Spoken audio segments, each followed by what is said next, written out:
प्रकारे आपण पाहिलं की आज 3 ते 4 दिवसापासून उस्मानाबाद असेल, लातूर असेल अनेक ठिकाणी पूरग्रस्त परिस्थिती आहे. आपण पाहिलं की मुख्यमंत्री देखील घटनास्थळी होते, उद्धव साहेब पण होते, अनेक लोक जात आहेत. काय सांगाल? एकंदर आपण पाहिलं असेल जे काही चित्र धाराशिव किंवा बीड असेल किंवा संभाजीनगर ह्या सगळ्या जिल्ह्यांमधून येत आहे, भयानक प्रकारचं नुकसान तिथं झालेलं आहे. मला वाटतं हे नुकसान मोजू पण शकत नाही. ह्याच्यात महत्त्वाची गोष्ट हीच आहे की आत्ता घोषणांचा पाऊस पाडण्यापेक्षा मदतीचा हात पुढे लगेच जाणं गरजेचं आहे.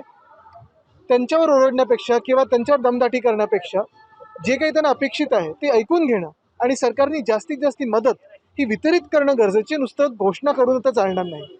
एका बाजूला आपण पाहतोय एका राज्यामध्ये जिथे निवडणुका आहेत, बिहार राज्यामध्ये, तिथे पैशांचं अमाप घोषणाच नाही तर वितरित आता करायला लागलेले आहेत. का तर निवडणुका येतात. पण दुसऱ्या बाजूला आपल्या राज्यामध्ये जी हानी झाली, जे नुकसान झालं आहे, आपलं राज्य असेल, पंजाब आहे, आपण पाहतोय मग इतर राज्यांमध्ये देखील असंच नुकसान झालेलं आहे.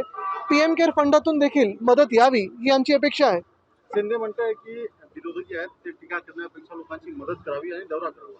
मला वाटतं मेंढ्यांकडे आम्ही लक्ष देत नाही. त्यांना लोकांनी कसं परत पाठवलं आणि सगळीकडे मार्केटिंग कसं करतात एकनाथ मेंढे हे दिसलेलं. पण मला ह्याच्यात राजकारण आणायचं नाही आहे. एकच महत्त्वाची गोष्ट आहे की जे देवेंद्र फडणवीस साहेब विरोधी पक्ष नेता असताना ज्यांनी जे जाऊन बांधावर सांगितलं होतं ते आता त्यांनी तसं करावं. कारण कोरा कोरा कोरा जो 7-12 होणार होता, कर्जमुक्तीची वेळ तर आलेली आहे, हीच योग्य वेळ आहे. सर एकीकडे धाराशिवमध्ये मोठा पूर आलेला आहे, तिकडे दुसरीकडे त्याचे जिल्हाधिकारी एका कार्यक्रमामध्ये डान्स करताना पाहायला मिळत आहे. सरकारच एकंदर आपण पाहिलं जसं वागतंय तर एकाला पकडून काय होणार आहे.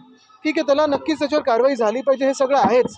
पण महत्त्वाची गोष्ट म्हणजे मला वाटतं आता बरोबर जो प्रश्न आहे त्याचं उत्तर एकच असेल. ते उत्तर म्हणजे मदत वितरित होणं, त्यांच्या खात्यामध्ये मदत जाणं आणि कर्जमाफी होणं.